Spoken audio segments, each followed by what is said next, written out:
Welcome to the seminar of Numbers and Narratives, a feminist genealogy of automathographies.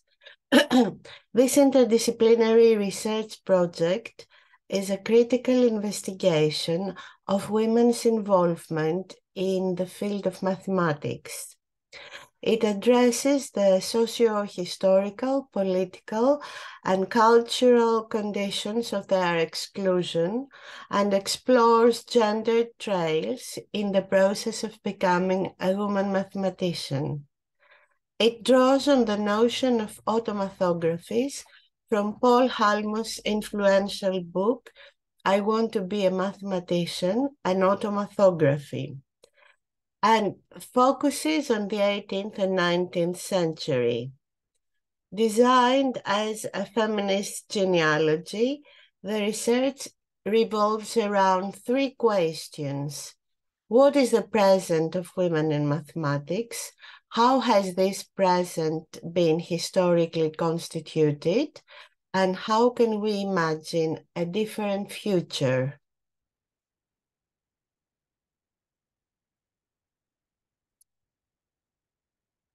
If we are to think about our present then, a report of the Department of Mathematics and Statistics at the University of Helsinki shows the horrible situation of the local gender gap with a single graph. Although the report dates back to 2008, it is exemplary of how the gender gap is structured, not just in Finland, but all over the world, really. The fact that this gender gap is traced in Scandinavia, a region with a long and strong tradition in gender equality, is both surprising and shocking.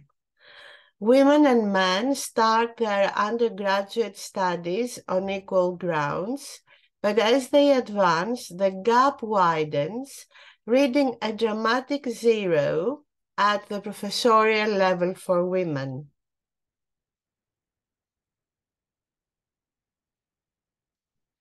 More recent statistics from the US, as well as the European Union, follow the same trend, and although some improvement can be traced, it is still disheartening to see women's position in the STEM field in higher education around the world.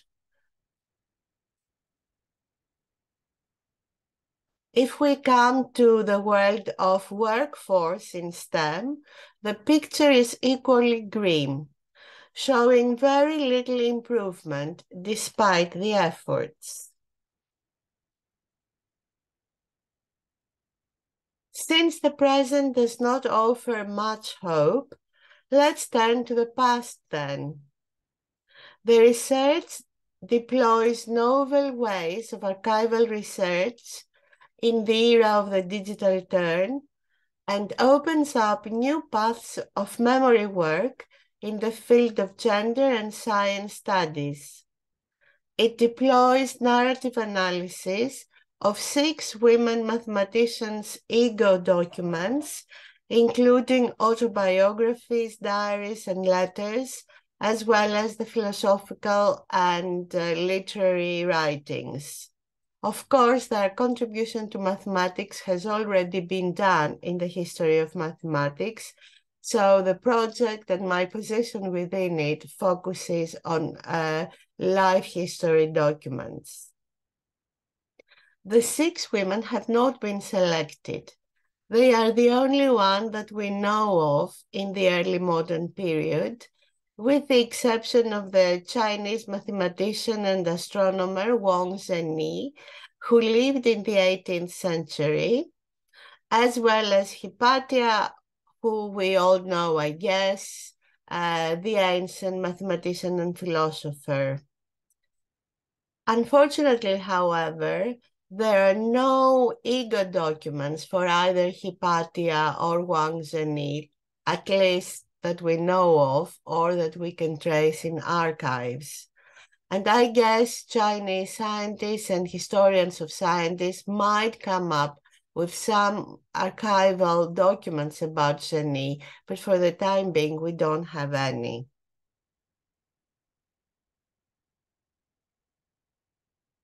Let's have a look then at the wider context within which this research develops. The early modern period, which roughly spans from the late 15th to the late 18th century, was a time of great intellectual advancement and laid the grounds for many of the scientific, philosophical, and mathematical ideas that we still use and study today. Science, philosophy, and mathematics were closely connected and interrelated in the early modern period, which saw a new approach to knowledge, emphasizing the use of reason and empirical observation and evidence. This approach had a profound impact on all three fields. Moreover, many of the key figures of the period, the male figures of course, such as Galileo, Descartes, and Newton, were involved in all three levels, and their work in one area often had implications for the others. For example, Galileo's work in astronomy involved the use of mathematics to model the movements of the planets and helped to establish the use of mathematical modeling in scientific inquiry. Similarly, Descartes' philosophical work had a significant impact on both mathematics and science. Descartes developed the idea of analytic geometry, which allowed for the use of algebraic equations to describe geometric shapes, and this technique had important applications in both mathematics and physics, while of course his contribution to philosophy and the famous cogito is something that we all live and struggle to our own days.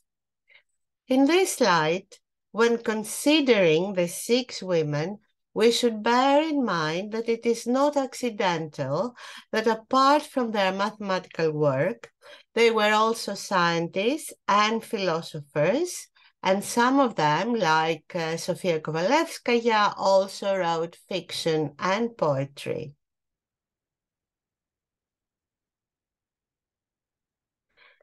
In further putting these 6 women's interest in mathematics in context, we should also consider the allure of mathematics during the early modern period, a time of great progress in mathematics and the application of mathematical principles to understanding the natural world, as we have already discussed. Again, the work of Galileo, Kepler, and Newton, as well as many other scientists and mathematicians, some women amongst them, laid the foundation for the scientific revolution, although this term has been contested, as well as the development of modern science in the way we know and perceive it today. Kepler's laws were thus mathematically proved by Newton, who presented a mathematical theory of celestial motions based on his famous theory of gravity. Moreover, the development of calculus simultaneously by Newton and Leibniz, which of course led to their well-known controversy, had a major impact on both mathematics and science, allowing for the precise calculation of rates of change and leading to new insights in physics. It was in this context that the 6 women's interest in mathematics emerged and developed. When thinking about women's position in science, in general, and the world of mathematics in particular during the early modern period, we should bear in mind the phenomenon of uneven historical developments.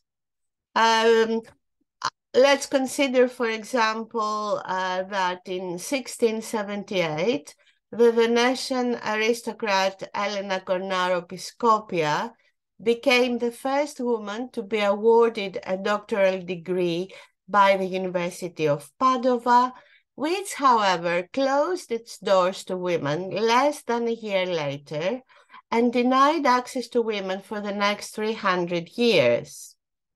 In the same vein of discontinuities, Laura Bassi was the first woman to hold a chair in physics in 1732 at the University of Bologna, but then it took more than 150 years for Sofia Kovalevskaya to be appointed professor of mathematics at the newly established Stockholm University in Sweden in 1889. What happened in between, I ask in this project? And moreover, why women's engagement in science in the non-Western world is largely unknown, and why women's position in mathematics overall is still at a sore state in the 21st century. The genealogical approach of this project looks into continuities, discontinuities, micro-practices, and details that are usually swept under the overarching order of generalities. In the context of the genealogical framework of the research, therefore, the archives are again at the heart of my methodological and epistemological approach. In recent years, the archival turn, as we have called it in our book on archives in social sciences with colleagues in the UK, has applied concepts from the philosophy of Michel Foucault, amongst other theorists, to investigate the processes, procedures, and apparatuses whereby truth and knowledge are produced. The archival turn has challenged definitions of archives as places where a document is deposited at the end of its life to be preserved, instead introducing the idea of archival sensibility, again, as we have called it in our book. And by the archival sensibility, we mean a way of approaching the archive driven by the unpredictable richness of its documents, rather than the researchers' or archivists' presuppositions and speculations. This turn, then, represents an opportunity to use new approaches to confront women mathematicians' marginalization within the archive and beyond. This project responds to the challenges of the archival turn by developing new cultural frames of reference and more nuanced research methods to take women mathematicians out of their archival hideouts and by attending to their philosophical and literary ideas and thoughts to create a platform wherein they can be seen, heard, understood, and possibly followed. In this process, it opens up new theoretical, epistemological, and methodological paths in the field of gender and science by making connections with the currently bursting area of memory studies. Its overall aim is to initiate a process of intense memory work against a wider background within which women mathematicians figure as exceptional, although marginalized and largely unknown subjects, and not as active agents whose scientific, philosophical, and literary work has had a huge impact on the cultural formations of modernity and beyond. In this context, the project works with different types of archives and archival documents, ranging from traditional archives and libraries, like the Ambrosiana Library in Milan, which I visited in November, working with Maria Gaetana Agnesi's papers, to digital archives. The two French women, for example, Sophie Germain and Amélie du Châtelet, most of their documents, letters mostly, are digitized. And for Châtelet, they have also been published. So published archives is a third type of archival material that I'm working with. And this project gives me the opportunity to work simultaneously with different archival collections, different types of documents, different archival sites. And this, of course, will give me the opportunity to consider and write more about the epistemological implications of working with so different archival sources and archival documents. So in the context of this multi-faceted archival research, something that has already emerged is the what I call the laboratory letter. Indeed, all 6 women have used their correspondence and letters with tutors, friends, supervisors, as well as other researchers and collaborators to formulate ideas, test hypotheses and mathematical solutions, make suggestions, or refute previous theories. In this light, the textual space of the letter has become, I argue, a site of experimentation, in short, a laboratory of ideas. And this is something new in the epistolary literature that I'm very much immersed in, and I want to elaborate on it, not just on what a laboratory letter can offer epistemologically, but how it can also connect with personal letters and correspondence, and how they create different assemblages of ideas and thoughts. So, having given you some taste of the research questions, approaches, and the methodological considerations, let us move now to the subject content of the research.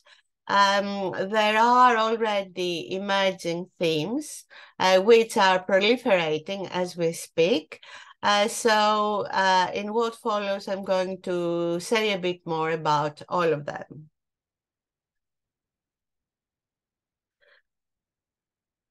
Women's right to education was an issue that was raised during the Renaissance, but some of the questions that were debated in the period between the 14th and 18th centuries remain unresolved to our own days. As the dominant intellectual movement in Europe during this early modern period, humanism prepared the grounds for the 18th century enlightenments. And although led by males, it nevertheless created conditions of possibility for women's nature and social position to be debated. Although the dominant stance between humanists and Enlightenment male authors was women's biological and intellectual inferiority in relation to men, a closer study of their ideas reveals complexities, ambivalences, gaps, and interstices that allowed the emergence of different voices. Published in 1405, Christine de Pizan's Book of the City of Ladies, is one of the earliest cultural expressions in the long process of re-evaluating the female sex. And the book initiated a rich body of literature revolving around what is now known as La Querelle des Femmes, or the dispute on women, or the woman's question. There were four main issues at the heart of this debate: the problem of chastity, the problem of power, the problem of speech, and the problem of knowledge. What is also important to note is that the debate about women's nature, as well as its possibilities and limitations, included philosophical and literary treatises and essays, but also an agonistic body of correspondence between and about opposing positions and stances. And yet, not only has this vast transnational controversy, which spans several centuries, and whose impact may be found in thousands of books, and in which many of the most renowned authors participated. So this debate has not been studied properly, and it remains largely unknown outside historian circles, at least to the best of my knowledge. However, in 2007, the International Society for the Study of Women in the Ancient Regime, with the support of different higher education institutions and other research centers all over the world, had launched a multidisciplinary research program to revisit this dispute. And it is within this wider frame of revisiting La Querelle des Femmes that I situate the project and its contributions. As it has now been established, science education has histories as well as geographies, and scholars in the field have been investigating how scientific knowledge is created and circulated in specific times, places, and cultures. Thus, by focusing on 6 women who lived in Europe in the 18th and 19th centuries, but engaged with philosophy, science, and mathematics within different geographical, social, political, and cultural contexts, the research points to the importance of analyzing nuances, differences, and erupting events in the complex histories of gender, education, and science. There were many differences among the 6 women mathematicians, scientists, and philosophers. What definitely connects them, however, is the image of the exceptional woman, a dangerous figuration for women in science and mathematics, which has reached our own days. In dissecting the figuration of the exceptional woman through her study of the French artist Elisabeth Vigée-Lebrun, Mary Sherif has considered the gendered politics of its discursive formation. As the public understanding goes, exceptions always confirm the rule. The idea that women were not fit for science in our case. But if we consider the Latin etymology of the phrase exceptio firmat regulam, the first meaning of firmare is not just to confirm, but rather to strengthen, support, or fortify. In this linguistic context, exceptio firmat regulam means that the exception strengthens the rule. And it was this meaning that entered the French encyclopedia in 18th century France. What are the implications of strengthening the rule then for the exceptional woman of science? Not only can she not become the ground on which the rule of women's exclusion from science education can change, but she also cannot become a role model for the majority of women who are restricted by this rule. Being hailed as exceptional or illustrious, the 6 women of this project were separated from other women, while the price they paid for this separation was double. Exceptionality went hand in hand with being abnormal and unruly in the perception of both men and women alike.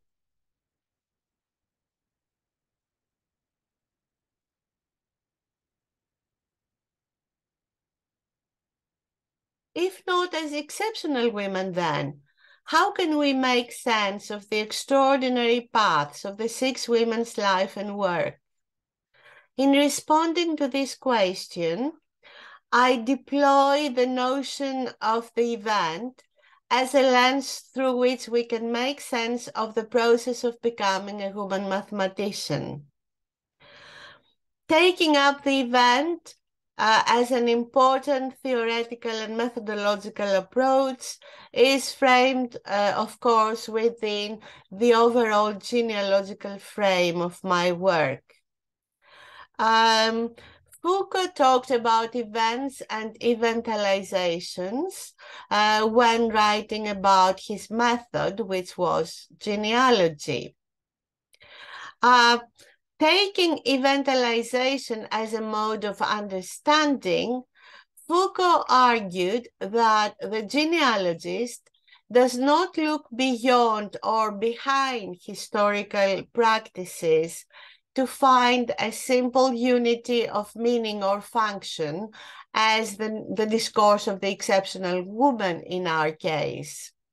The aim of the event approach, the eventalization, is rather to look more closely at the workings of those practices in which norms and truths have been constructed. What is to be remembered, Foucault reminds us, is the fact that the more the analysis breaks down practices, the easier it becomes to find out more about their interrelation, while this process can never have a final end. As the genealogical time to the past can never reach an origin, it rather encounters numberless beginnings, and these 6 women is one of these instances of numberless beginnings in the history of women's involvement in science. An important task of the genealogist is to identify points of emergence, critical historical moments when a dissonant event erupts in the course and discourse of history. In our case, the emergence of these 6 women in the context of the rise of mathematics within the early modern period. Emergence refers then to a particular historical moment when things appeared as events on the stage of history. In this light, emergence is not the effect of individual tactics, the fact, for example, that these women were exceptional or they worked hard, but rather the event is taken as an episode in a non-linear historical process. The analysis of emergence is not about why, but about how things happened, since events are always partly indeterminate. And this last idea of the indetermination of events brings us closer to the ontological approach of the event. I have talked so far about the event in historiography, but philosophers of the event have taken its analysis deeper to understand the event as part of the ontological becoming of the world. In this context, for philosopher and mathematician Alfred North Whitehead, The world is made of events and nothing but events, happenings rather than substances, verbs rather than things, processes rather than ontological stagnancies. Departing from good sense, the event sticks out from the ordinary, marks historical discontinuities, as we have already seen, and opens up the future to a series of differentiations, the kind of different futures that were opened up for women's science education, in our case, through the 6 women's involvement. An event is a point at which existing laws change and new ones are created. In this light, an event is an opening onto the possible.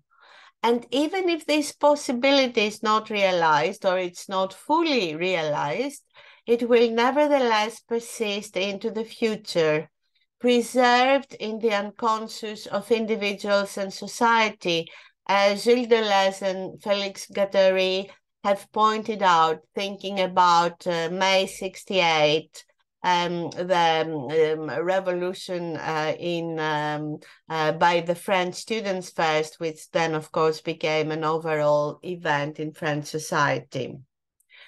Moreover, feminist philosopher Elizabeth Gross has written about untimely events, fleeting raptures, unexpected rebellions, and unforeseeable encounters that disrupt the present and offer glimpses into radical futures.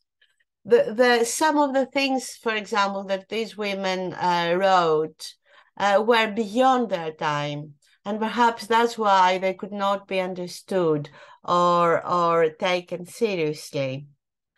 And so in this backdrop, the 6 women's engagement with science, philosophy, and mathematics is not just an occurrence or even an exceptional happening.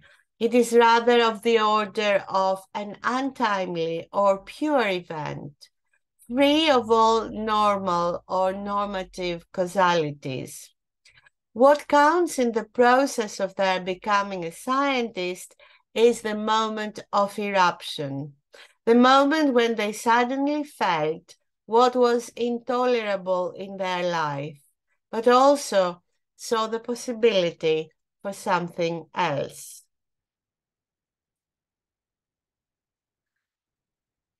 In this light, and connected to the counter-discourse of exceptionality, another theme that has emerged is what I call the agonistics of education.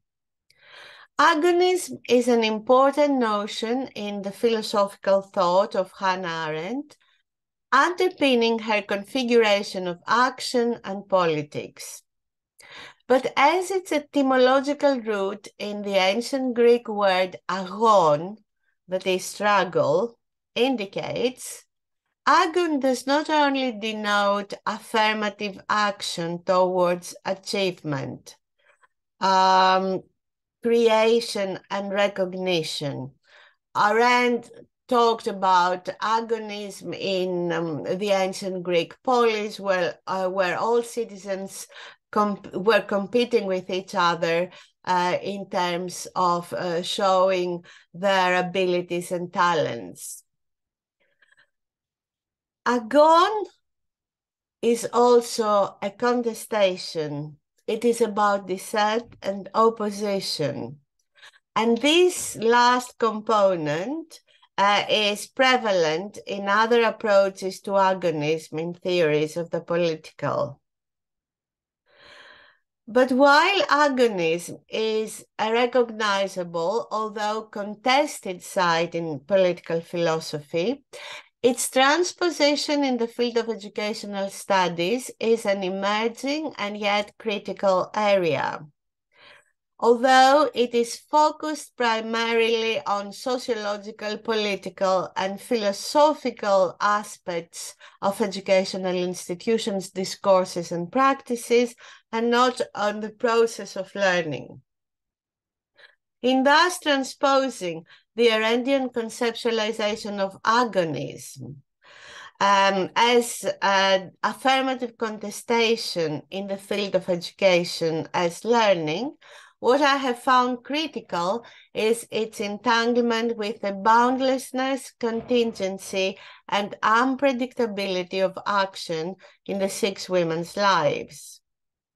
It is precisely the wilderness of the world of science and mathematics and the unpredictability of educational and pedagogical actions that I have found myself sensing when working with the 6 women's archival documents.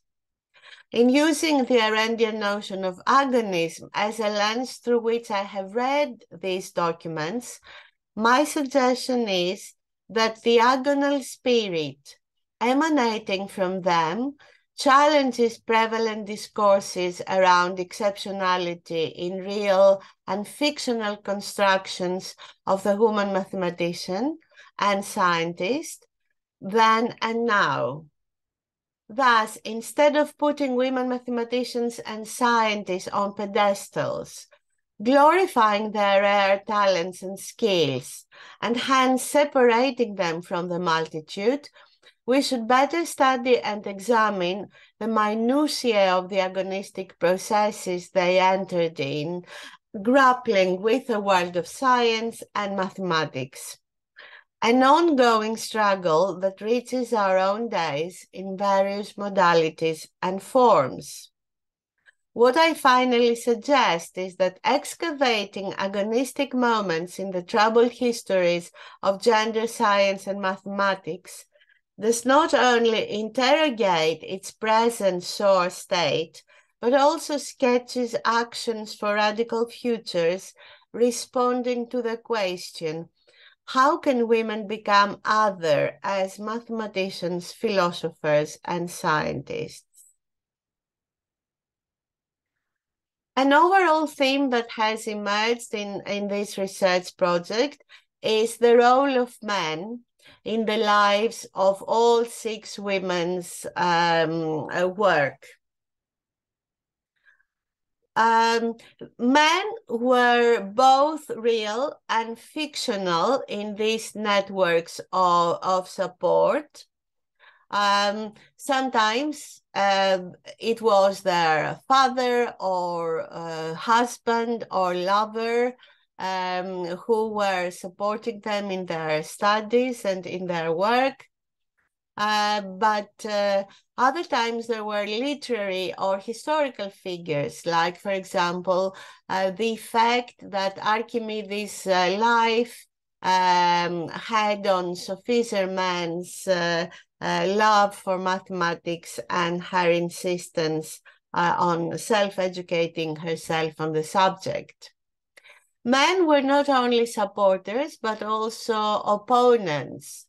And women often were in dispute with them about defending their right to education, defending their originality, trying to protect the rights of their own work.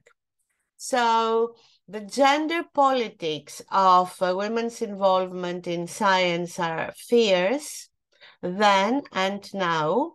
They are important to be studied without creating either dark or white areas, but actually looking more into the grayness of these areas. When, for example, support for women stopped to be support and became paternalism, what was happening when women had to fight against open sexist attacks. And this theme also is very important for our own days, if we consider that given the gender inequality in the STEM area, women are most likely to be taught and supervised and mentored by men scientists. So this is a very important area that is being unfolded in my research. Um, Another important area that has emerged mostly from the philosophical writings is women's interest and engagement with the notion of happiness. And this interest is twofold. They write about happiness in their philosophical treatises, but they also reflect on happiness as their lived experience in their letters. However, their take on happiness has nothing to do with the gendered norms and discourses of happiness that they were seen and judged by. For example, in the literature of the 20th century, we find a very important, a significant, I would say, number of both men and women who reflect, for example, on Amélie de Châtelet or Sophie Germain or Sofia Kovalevskaya. And although at some point they acknowledge their contribution to the world of mathematics or philosophy, they still, their counter argument is that although these women were successful, they were never happy. They died unhappy.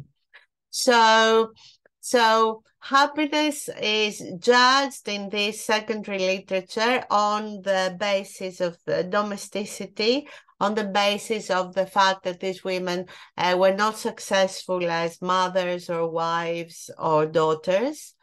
While what these six women write about happiness, in their writings, we find that their happiness was more in line with the joys and pleasures of knowledge, understanding, living, and creating.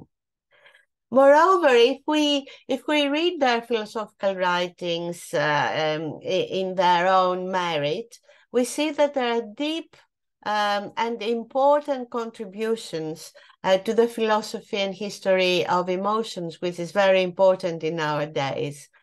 And yet, these women's original and unique contributions has remained unacknowledged to our own days.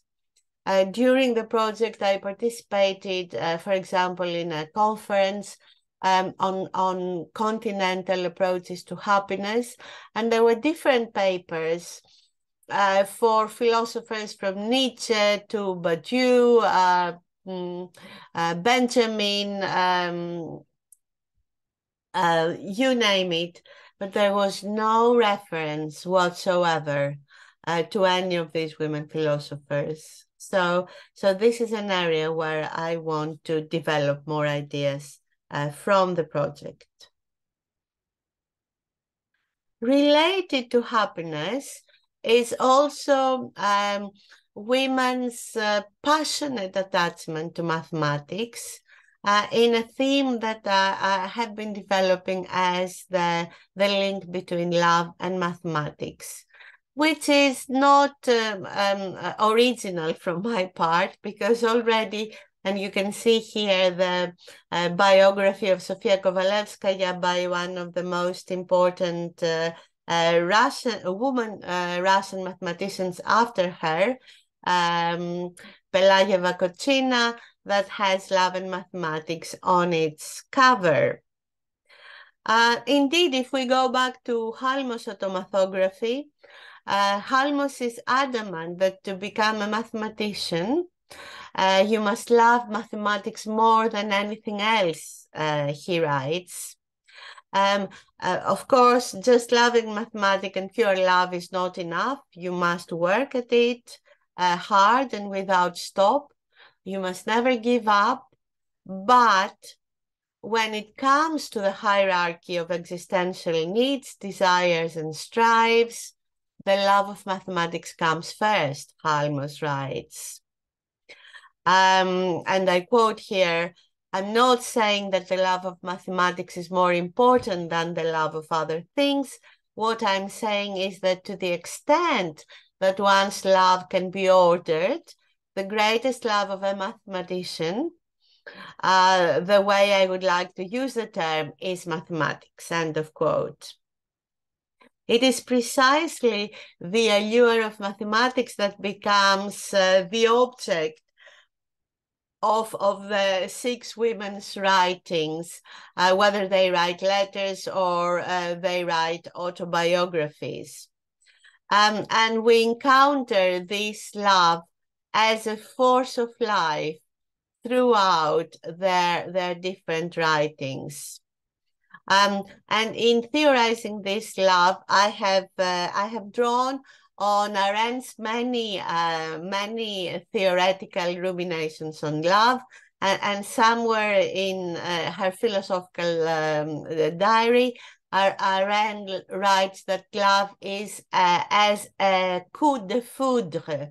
She says it is something that strikes you unexpectedly, lightens up the darkness of the heart, the darkness of existence, and opens it up to the truest sense of the world. Indeed, women's love for mathematics can be traced, as I said, throughout their documents, and yet it has not been analyzed and interpreted or theorized within philosophical frames of reference. And this is what I want to do in this theme around love and mathematics. And the final theme that has already emerged is the connection between science, mathematics, and politics. Usually we come up with the idea of the mathematician as someone who is distracted, who is not engaged with the world. Archimedes, for example, was killed by a Roman soldier because he was too involved in his calculations to understand that there was a war raging around him. When the French invaded Prussia during the Napoleonic Wars, Germaine was frantic about the safety of Gauss, and she talked to one of his her father's friends, who was a general there, and said, please send a soldier to see how Gauss is doing.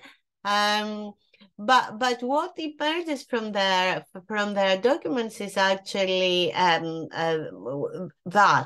their involvement in politics, not just in caring about others, like in Germaine's case, but also in supporting causes. Kovalevskaya, for example, went to Paris in 1871 to be with her sister, who was in the barricades of the Parisian Commune.